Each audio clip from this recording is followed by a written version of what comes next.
Նախ ուզում եմ շնորհակալություն հայտնեմ բոլորին իմ կոչին հետևելու համար, իմ հատուկ շնորհակալությունը նաև ձեզ։ Օրը շատ կարևոր օր է, որ բոլորս գիտենք կաթողիկոս Սուրբ Էջմիածին տաճարի տոնն է եւ այսօր ամփոփվում է, այսպես ասած, հայրապետական շաբաթը եւ մենք հավաքվել ենք, որպեսզի մեր շնորհավորական խոսքը փոխանցենք մեր ժողովրդին, մեր աջակցությունը հայտնենք Վեհափեր հայրապետին, մեր հոգևոր դասին, Հայ առաքելական Սուրբ Եկեղեցուն, նաև մեր աջակցությունը հայտնենք քաղբանտարկյալ Սամվել Կարապետյանին եւ ուզում եմ, որ պարոն Կարապետյանն իմանա, որ ինքը մենակ չի, մենք բոլորս իր հետ ենք։ Շատ կարևոր օր է, կարծում եմ, եւ այսօրվա համար կրկին անգամ բոլորիս եւ բոլորիդ շնորհավորում եմ։ Պարոն Համբարձումյան, սա առաջին հավաքը չէ, որ նախաձեռնվել է ձեր կողմից։ Ինչ եք կարծում այդ կոնսոլիդացիան, ժողովրդի, հանրության միասնականությունը պետական ազգային արժեքների շուրջ։ Ես նկատում եմ համընդհանուր ավելի մեծ կոնսոլիդացիան հնարավոր է այս փուլում եւ մինչեւ ընտրությունները հաշվի առնելով նաեւ մեկնարկած իմպիչմենտի գործընթացը։ Այո, կոնսոլիդացիա հնարավոր է, դուք գիտեք, ես ասել եմ, որ մեր նպատակը հանրային համերաշխության լայն օրակարգ ձևավորելն է եւ մենք քայլ առ քայլ հասնելու ենք դրան։ Մենք ուզում ենք, որ մեր հասարակության մեջ վերջապես վերանա այդ ատելության մթնոլորտը, իրար հայելու խոսույթը եւ այո, հնարավոր է այդ կոնսոլիդացիան եւ այո, հնարավոր է այսպես ժողովրդով մեծ բազմությամբ շատ ավելի շուտ հասնենք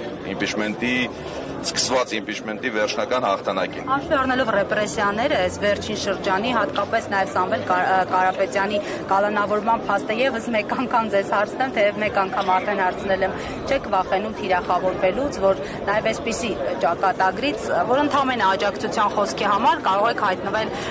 կալանավայրում։ Այսօր շատ գեղեցիկ օր է եւ ես կարծում եմ, որ յուրաքանչյուր քրիստոնյա մարդ պիտի վախենա միայն Տեր Աստծուց, մենք որևիցե բանից չենք վախենում եւ այդ ռեպրեսիաների շրջանը, սիրելի լրագրողներ, ուզում եմ ասել, որ վաղուց անցած է, որովհետեւ հայկական գործչի որևիցե ռեպրեսիաներով չեն կարող ճնշել։ Ի աջակցություն եկեղեցու պայքարի արդյունքը կարող է տարել։ Ես այնպիսի մարդ եմ, որ յուրաքանչյուր պայքարի վերջում հաղթանակ եմ տեսնում եւ կարծում եմ պիտի պայքարը դրական արդյունք ունենա։ Փաշինյանի չէ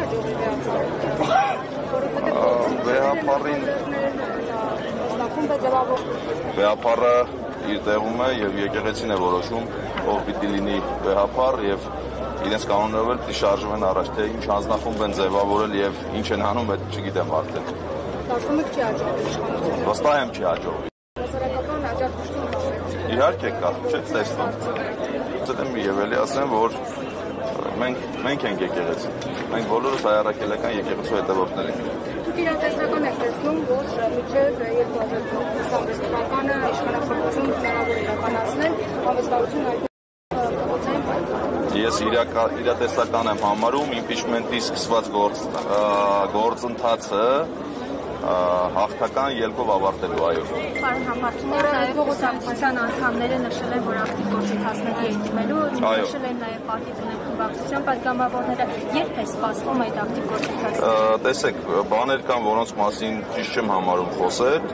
Ես նախորդ անգամ ասել եմ, որ ժողովրդի լեզվով ասած սարերի հետևում չի այդ գործընթացները։ Վստահ եմ դու քայլեր նախաձեռնելու ենք, այսինքն ժողովրդով մեծ սկսած գործը տանելու ենք մինչև հաղթանակ։ Հնարավոր է դուք հանդիպեք քաղաքացիական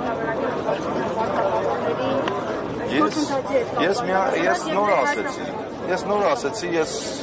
համերաշխության կողմնակից եմ եւ այն պատգամավորները, ովքեր կուզեն մեզ հետ հանդիպել եւ ինչ որ հարցեր քննարկել, մեծ սիրով։ Ես որևէ խնդիր չեմ տեսնում։ Կարծում եք ԿՊ-ից կան մարդիկ, ովքեր իսկապես ուզում են Փաշինյանից հեռանան, պարզապես պատճառ է իրենց պետք եւ ճիշտ է գործընթացը ծավալելու դեպքում։ Որևէ բան չեմ կարող բացառել, բոլորը պատրաստ են հանդիպել զրուցել։ Որպես վարչապետի տեխնասու ազգային ժողով այցել է պատրաստ։ եթե օրենքով սահմանված կարգով պիտի այցելեմ, որևէ խնդիր չեմ տեսնում, իհարկե այցելեմ։ Նախաձեռնություն։ Դե որոշակի գործընթացներ նաև դրամաբանորեն բանելու են դրան, երբ որ ժամանակը կա, իհարկե կայսրել։ Ես խնդիր չեմ տեսնում։ Իհարկե, մեր պատգամավորների հետ հանդիպում չունենանք, բայց սիրով։